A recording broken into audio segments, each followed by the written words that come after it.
자, 반갑습니다. 배종찬 교수의 맛있는 도원 이야기의 배종찬입니다. 자, 여러분 반갑습니다. 우한 폐렴, 상가의 폭락. 부동산에 대해서 아무리 생초보라고 하더라도 이런 상황에서 상가를 사시겠어요? 그래요. 지금 상황이 좀 안 좋죠? 중국의 우한 폐렴 사건으로 인해서 전방위적으로 우리나라 경제에 영향을 끼칠 것으로 또 생각이 됩니다. 이런 와중에 지금 당장 상가를 사시겠다라고 한다면, 또한 지금 당장 사업을 하시겠다라고 한다면 한 번쯤은 생각을 한번 해보셔야 되지 않을까요? 먼저 우한 폐렴에 대해서는 여러분들 많이 아실 거예요. 그래서 이러한 부분에 대해서는 생략하도록 하고요. 우한 폐렴 이후에 부동산 가격은 어떻게 될 것인가? 아마 이게 좀 가장 궁금하시겠죠. 제가 보는 점에서는요, 영향을 끼치긴 끼치겠죠. 하지만 좀 심각하게 영향을 끼치는 부분이 있고, 좀 영향을 덜 끼치는 부분도 아마 있을 거예요. 이 중에서 오늘은 심각하게 영향을 끼치는 부분, 즉, 걱정이 되는 부분이 바로 수익형 부동산이라고 이렇게 말씀을 드릴 수 있을 것 같아요. 그 중에서도 가장 걱정이 되는 부분, 아마 상가 부분이 가장 걱정이 된다라고 말씀을 드릴 수 있을 것 같아요. 자, 다음은 언론에 나와 있는 보도들인데요. 백화점이 휴업을 한답니다. 영화계에도 직격탄을 맞죠.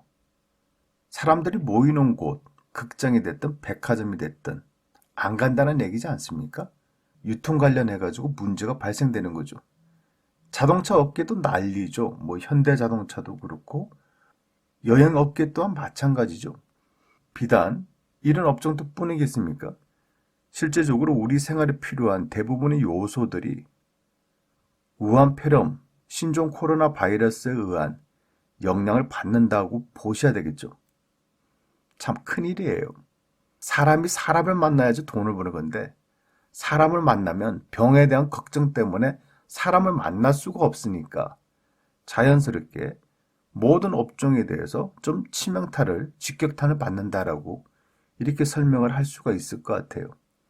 따라서 앞으로 상가 부분이 굉장히 더 힘들어질 것 같아요.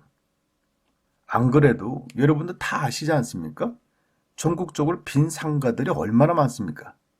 지하 상가가 됐든 테마 상가가 됐든 동네의 작은 상가 건물조차도 1층이든 2층이든 3층이든 임대를 구한다는 이런 편말을 우리는 수시로 볼 수가 있다는 얘기죠.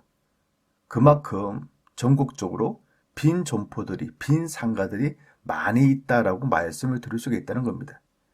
이를 하나의 통계로 말씀을 한번 해드린다면 지지옥선의 2019년 업무 상업시설 경매 진행 건수인데요. 2019년도 진행 건수는 총 2만 3천 건이었고요. 2018년 진행 건수는 19,254건이었다는 겁니다. 즉, 2018년 대비해서 2019년도에 업무 상업시설에 대한 경매 진행 건수가 무려 19.5%가 증가되었다는 얘기죠.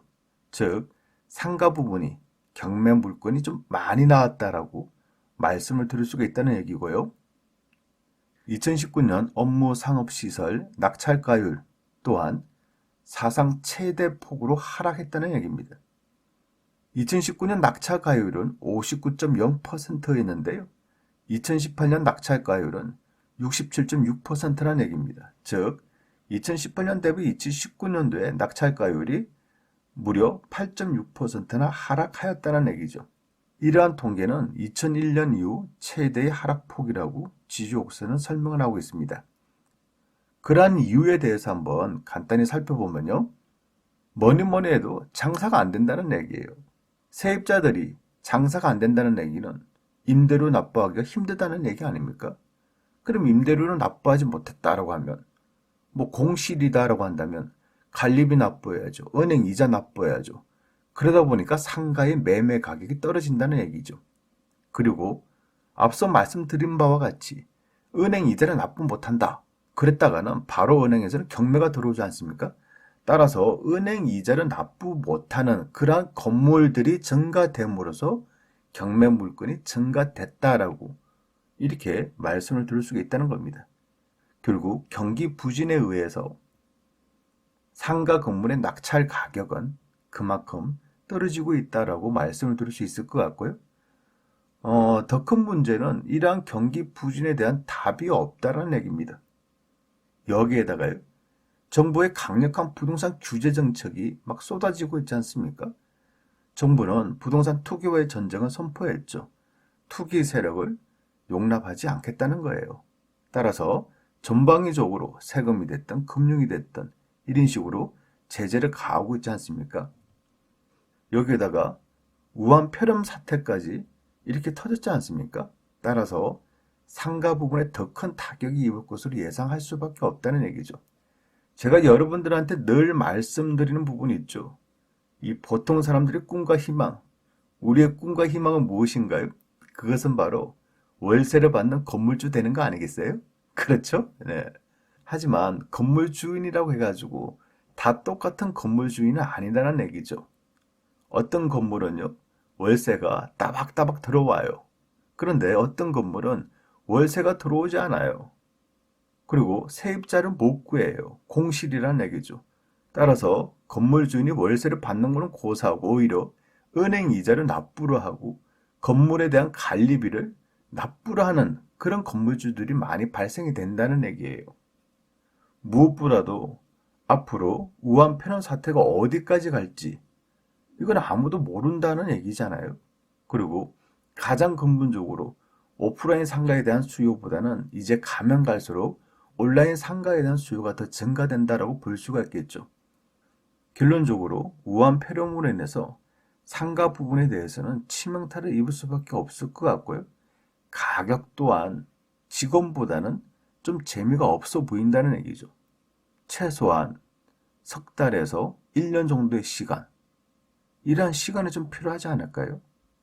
따라서 장사하시는 분들이나 사업하시는 분들이나 뭐 공장하시는 분들 등등 해서 굉장히 어려운 시간이 앞으로 될 것 같아요.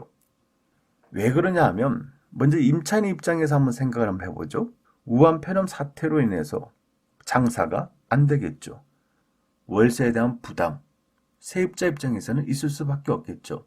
따라서 세입자는 집주인들에게 월세를 좀 깎아달라고 이렇게 요구를 한다는 얘기죠. 또한 사업이 너무나 안 돼요. 장사가 너무 안 돼요. 그러면 월세가 미납되는 사태가 발생이 되겠죠. 결국 장사가 너무 안 되다 보니까 사업을 포기하는 거죠. 사업을 포기하고 짐을 빼는 순간 그러한 상가는 공실이 되는 거죠.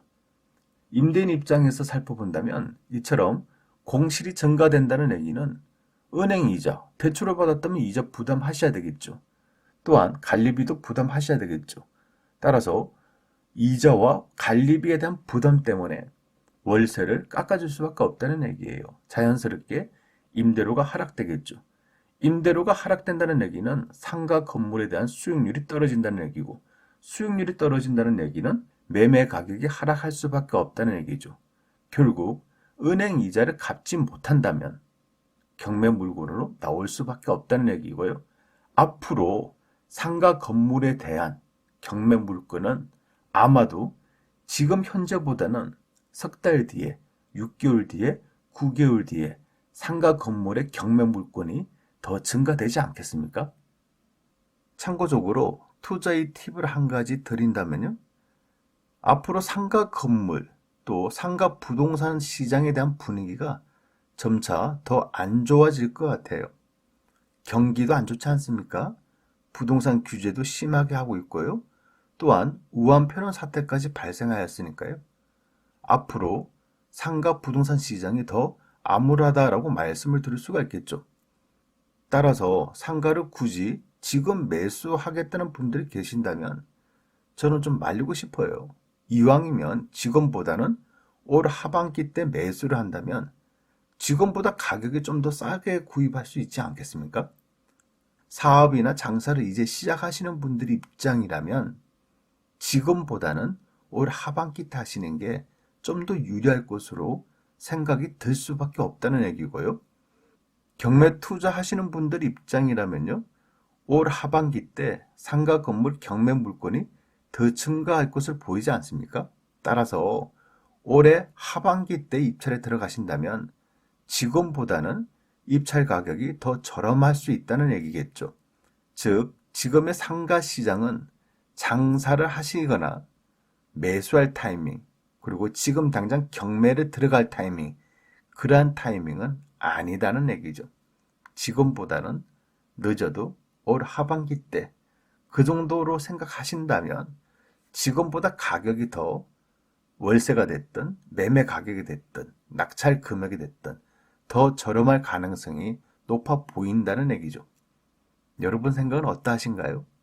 이상까지 배종찬 교수의 맛있는 도움 이야기였습니다. 감사합니다.